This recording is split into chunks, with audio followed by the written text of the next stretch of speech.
Time for the international newspaper review now here on France 24. Elena Casas with us here, and you're starting off. This is an exclusive look at the electoral fraud in Mexico. What are the papers making there of a confused and contentious situation? We had a look at it, obviously, today in Focus. The reporters had some exclusive information, didn't they? So, and the papers there, though, say that the amount and variety of fraud that went on as things become clearer 10 days after the election is really, as La Jornada puts it, a monster with 1,000 heads. Perhaps the most headline-grabbing, of course, were those supermarket shelves that were emptied after people were supposedly had vouchers handed out to them by the winning PRI in exchange for their votes. But that's far from the only way that it happened, at least according to La Jornada. They talk about television channels having been paid for months and even years to essentially broadcast winning candidate Enrique Peña Nieto's campaign broadcasts as if they were news. They talk about voters handing in bundles being called vote tacos. That's bundles of votes being handed in at one person at one time all at once. And there's vote tamales, apparently, also in Mexico, which is free breakfasts, tamales being handed out to people who will hand over their votes. The thing is, though, that the PRI, very established political party, of course, ran the country on its own for 70 years.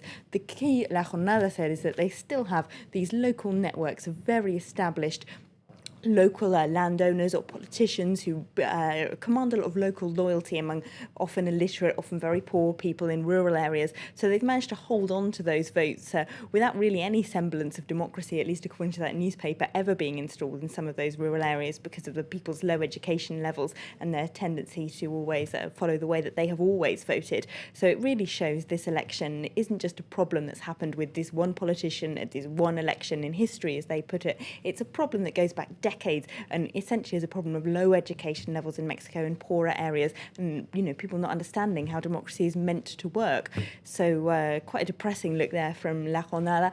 Proceso, then, a left-wing magazine, says, is there any chance of these votes being looked at again now that the evidence of vote buying has become so widespread? They say that the electoral fraud watchdog has said that, well, they admit that evidence of vote buying exists.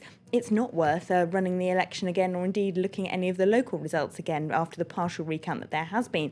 Their magazine reckons that's because the electoral fraud watchdog itself is compromised and accuses them of releasing biased statistics before the polls had even closed.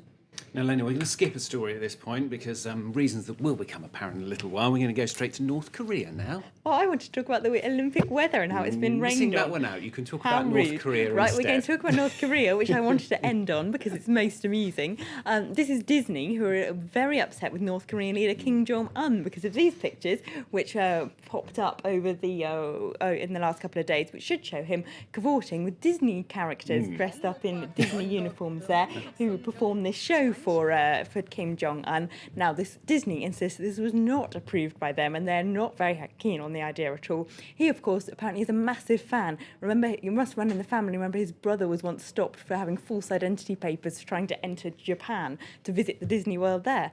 So Disney, a big thing in North Korea. Foreign Policy magazine even suggests that the US should try it as a way of talking the North Koreans round. If diplomacy doesn't work, get Disney to make a film with subliminal messages in it, trying to tell Kim Jong-un how he should be running the country. And talking of subliminal messages, Elena, you seem to have missed a couple of newspaper stories out because you've missed a couple of major ones. In fact, I can show you now, it's the first time I've ever showed Elena a newspaper. We're going to have a look at La Repubblica today. You can see on there the Uruguayan newspaper. They're headlining on the arrival this week of a certain Elena Casas, who apparently is moving in. And we can also show you another newspaper. This is in Liberación. This is the flip side of the story, where there's been a spike in depression amongst everyone at France 24 employees because we're saying goodbye to our newspaper review. Elena Casas is leaving. She's starting to cry now. I knew she would. Bless you. How long did it take you to That's do producer that? Kate who did those for you, Oh, so you can thank her okay. afterwards. But Elena, it's been fantastic having you doing the newspapers. What are we going to miss? We're going to miss her charm. We're going to miss her wit. We're going to miss her smile in the morning. We're also going to miss her constant goings on about French politics.